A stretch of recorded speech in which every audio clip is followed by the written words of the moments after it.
प्रकाशित वाक्य अध्याय 16। फिर मैंने सुना कि मंदिर में से एक ऊंचा स्वर उन 7 दूतों से कह रहा है, जाओ और परमेश्वर के प्रकोप के 7 कटोरों को धरती पर उंडेल दो। सो पहला दूत गया और उसने धरती पर अपना कटोरा उड़ेल दिया। परिणाम स्वरूप उन लोगों के जिन पर उस पशु का चिन्ह अंकित था और जो उसकी मूर्ति को पूजते थे, भयानक पीड़ापूर्ण छाले फूट आए। इसके पश्चात दूसरे दूत ने अपना कटोरा समुद्र पर उड़ेल दिया और सागर का जल मरे हुए व्यक्ति के लहू के रूप में बदल गया और समुद्र में रहने वाले सभी जीव जंतु मारे गए। फिर तीसरे दूत ने नदियों और जल झरनों पर अपना कटोरा उड़ेल दिया और वे लहू में बदल गए। तभी मैंने जल के स्वामी स्वर्गदूत को यह कहते सुना, वह तू ही है जो न्यायी है, जो था सदा सदा से, तू ही है जो पवित्र, तूने जो किया है वो न्याय है। उन्होंने संत जनों का और नबियों का लहू बहाया, तू न्यायी है। तूने उनके पीने को बस रक्त ही दिया, क्योंकि वे इसी के योग्य रहे। फिर मैंने वेदी से आते हुए ये शब्द सुने, हाँ, हे सर्वशक्तिमान प्रभु परमेश्वर, तेरे न्याय सच्चे और नेक है। फिर चौथे दूत ने अपना कटोरा सूरज पर उड़ेल दिया। सो उसे लोगों को आग से जला डालने की शक्ति प्रदान कर दी गई और लोग भयानक गर्मी से झुलसने लगे।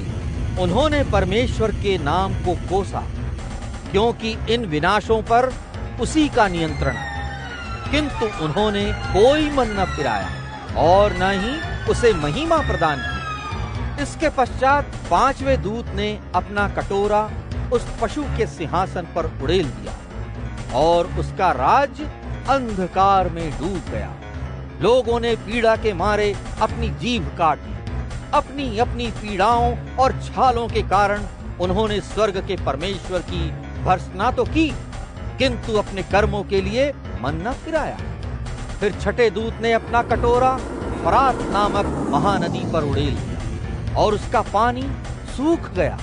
इससे पूर्व दिशा के राजाओं के लिए मार्ग तैयार हो गया। फिर मैंने देखा कि उस विशाल काय अजगर के मुख से, उस पशु के मुख से और कपटी नबियों के मुख से 3 दुष्टात्माएं निकली, जो मेंढक के समान दिख रही थीं। ये शैतानी दुष्टात्माएं थीं और उनमें चमत्कार दिखाने की शक्ति थी। वे समूचे संसार के राजाओं को परम शक्तिवान परमेश्वर के महान दिन युद्ध करने के लिए एकत्र करने को निकल पड़े। सावधान, मैं दबे पांव आकर तुम्हें अचरज में डाल दूंगा। वह धन्य है जो जागता रहता है और अपने वस्त्रों को अपने साथ रखता है, ताकि वह नंगा न फिरे और लोग उसे लज्जित होते न देखें। इस प्रकार वे दुष्टात्माएं उन राजाओं को इकट्ठा करके उस स्थान पर ले आईं, जिसे इब्रानी भाषा में हरमगिदोन कहा जाता है। इसके बाद 7वें दूत ने अपना कटोरा हवा में उड़ेल दिया और सिंहासन से उत्पन्न हुई एक घनघोर ध्वनि मंदिर में से यह कहती निकली, यह समाप्त हो गया। तभी बिजली कौंधने लगी, गड़गड़ाहट और मेघों का गर्जन तर्जन होने लगा तथा एक बड़ा भूचाल भी आया। मनुष्य के इस धरती पर प्रकट होने के बाद का ये सबसे भयानक भूचाल था।